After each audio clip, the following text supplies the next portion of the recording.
Good morning guys. मैं आज आपके लिए एक क्वेश्चन लाया हूँ जो कि काफ़ी इम्पोर्टेंट क्वेश्चन है। ये एनटीपीसी में भी आया है। आजकल के अभी के ट्रेंडिंग क्वेश्चन में से एक है ये सब। तो आइए मैं आपको एक क्वेश्चन समझाता हूँ। टाइम एंड डिस्टेंस से है ये। तो क्वेश्चन में बोला गया, driving his car at a speed of 30 kilometre per hour, Vinod reaches his office 5 minute late. If his speed is 40 kilometre per hour, he reaches the office 3 minute early. Find the distance he travel between his residence and office. तो यहाँ पे question में क्या कहा गया है कि आपका कोई एक विनोद जो है आपका 30 किलोमीटर पर आवर स्पीड से ऑफिस के लिए जब जाता है, मतलब कि जब वो 30 किलोमीटर पर आवर की स्पीड से जब जाता है तो क्या होता है, वो 5 मिनट लेट ऑफिस पहुंचता है। उसके बाद अगर वो स्पीड 30 से 40 कर दिया तो उसका वो क्या हो गया, 3 मिनट जल्दी पहुंच गया टाइम से। तो हम लोग चलिए आज इसको थोड़ा कॉन्सेप्चुअली समझते हैं। उसके बाद इसके अलग अलग तरीके हैं, उसमें से एक आपको आज मैं समझाने जा रहा हूँ। तो देखिए, जैसे कि हम लोग को डिस्टेंस तो पता नहीं है। डिस्टेंस हम लोग जैसे डी पकड़ लेंगे ना, तो इसका फॉर्मूला क्या है, S is equal D by T. ये बेसिक फॉर्मूला तो यही रहता है इस टाइम एंड डिस्टेंस का।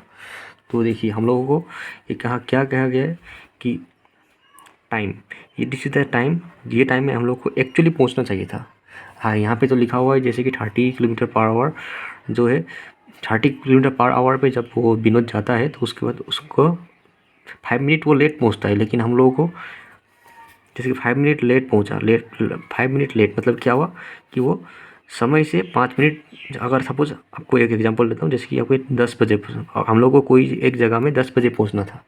तो अगर हम लोग कोई एक टाइम पे जाएगा, तो कोई एक स्पीड पे हम जाएंगे तो टाइम में पहुंचेंगे। तो वो हम लोग को 10 बजे पहुंचना था। लेकिन अब 30 किलोमीटर पर आवर पे जब हम लोग उस डिस्टेंस को ट्रेवल करते हैं, उसके बाद वो क्या होगा, हम लोग को 5 मिनट लेट हो जाएगा। हम लोग को 5 मिनट लेट मतलब कि उससे ज़्यादा लग गया है कि नहीं। तो 10 से 10.5 पकड़ लीजिए। तो लेकिन अगर स्पीड को हम लोगों ने बढ़ा दिया 10 किलोमीटर पर आवर से, तो 40 किलोमीटर पर आवर है कि नहीं। 40 किलोमीटर पर आवर पे अगर हम लोग जाएंगे तो 3 मिनट अर्ली पहुँचेंगे, मतलब कि 9.57 पे पहुँचेंगे। 3 मिनट अर्ली है कि नहीं। तो 3 मिनट अर्ली कितना स्पीड से जाएंगे, तो 40 किलोमीटर पर आवर। लेकिन अगर हम लोग आपका 30 किलोमीटर पर आवर से जाएंगे तो क्या होगा, आपका 3 मिनट मतलब कि 5 मिनट एक्स्ट्रा लग जाएगा। तो हम लोग अभी अभी अगर हम देखेंगे, अगर इस स्पीड को, इस टाइम को ये टाइम से अगर माइनस करेंगे तो टोटल कितना मिलेगा। अगर इस टाइम को इस टाइम से माइनस कर दिया तो 8 मिलेगा कि नहीं हम लोग को टोटल मिनट। 5 + 3 बीच में कितना है, इससे अगर इसको माइनस कर दिया तो 8 मिलेगा। तो हम लोग इसी से देखिए एक इक्वेशन बना दे। देखिए अब इसको हम लोग करेंगे, जैसे कि अगर हम लोग टाइम का फॉर्मूला निकालेंगे, ये इसका टाइम निकालना है, तो T equal D by S करेंगे, है कि नहीं। T equal D by S करेंगे तभी हम लोग को टाइम मिलेगा। तो यहाँ पे टाइम कितना है, हम लोग को ये टाइम से ये टाइम को माइनस करना है कि नहीं।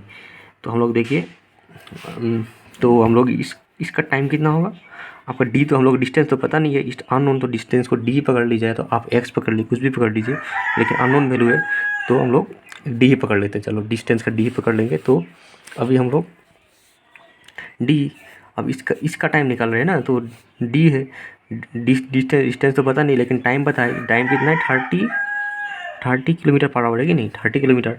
अब इसका टाइम से माइनस करना है, तो हम लोग ये करना डी से 40, इधर का इस डी तो हम लोग को पता नहीं है। उसके बाद 40 किलोमीटर पर आवर, तो हम लोग को ये टाइम से ये टाइम को माइनस करना पड़ेगा। तो माइनस करने से कितना मिला हम लोग को, 8 मिला है कि नहीं, 8। लेकिन हम लोगों को क्या बोला है यहाँ पे, सारे जो है तो किलोमीटर पर आवर पे हम लोग आंसर निकालते हैं। चलिए, अगर आप लोगों को किलोमीटर से वो, अगर आप लोगों को कन्वर्ट करना है किलोमीटर पर आवर से, तो 5/18 है, हम लोग को पता ही होगा। 5/18 से इंटू करना पड़ेगा। तो पहले हम लोग इसको किलोमीटर पे आंसर निकालते हैं। तो चलिए, तो अगर ये तो 8 मिनट है ना, ये तो 8 मिनट है। अब इसको आवर में कन्वर्ट करना पड़ेगा। आवर में कन्वर्ट करने के लिए क्या करना पड़ेगा, डिवाइडेड बाई 60 है कि नहीं। तो डिवाइडेड बाई 60 करेंगे, तब इन दोनों का जो होगा, तो आपको इसका जो एलसीएम होगा, एलसीएम कितना होगा, 30 का कितना होगा, 2 × 3 × 5। तो इसका 2 × 2 = 4, 4 × 8, तो 2³ × 5। तो क्या हुआ, 253 तो कितना हुआ, ये तो पूरा 40 होगा, 40 120, तो कितना मिला, वो हम लोग को 120 मिला है कि नहीं। तो हम लोग को मिला यहाँ पे 120, इन दोनों का हम लोग ने एलसीएम कर दिया, तो 3 4 जार, तो यहाँ पे हुआ 4D इजुगल 4, कितना 4 3 जार, यहाँ पे हुआ 3D, तो इजुगल 8/60, तो हम लोग 6 2 जार 2 8 जार 16, तो ये D, तो D इजुगल 16 किलोमीटर। तो डिस्टेंस कितना हुआ, हम लोग को D कितना मिला, तो हम लोगों को D मिला 16। हम लोग क्वेश्चन में क्या मिला, फाइंड द, क्वेश्चन में क्या बोला है, find the distance he travel between his residence. तो उसका रेसिडेंस में 1 पॉइंट से यहाँ तक का डिस्टेंस कितना है आपका, यहाँ से यहाँ तक का डिस्टेंस है आपका 16 किलोमीटर। आई होप आप लोगों को ये क्वेश्चन समझ में आ गया होगा। तो ये क्वेश्चन जो है आपका एनटीपीसी में 2 बार, 1 बार आया है, और भी बहुत सारे एग्जाम में आया है। तो आजकल का ये ट्रेंडिंग क्वेश्चन है, मोस्ट एग्जाम में आपको ये दिखाई देता है। तो आई होप ये आपको ये समझ में आया होगा। अगर आपको कुछ समझ में नहीं आया तो प्लीज़ आप कमेंट में जनाइए। Thank you for watching my video.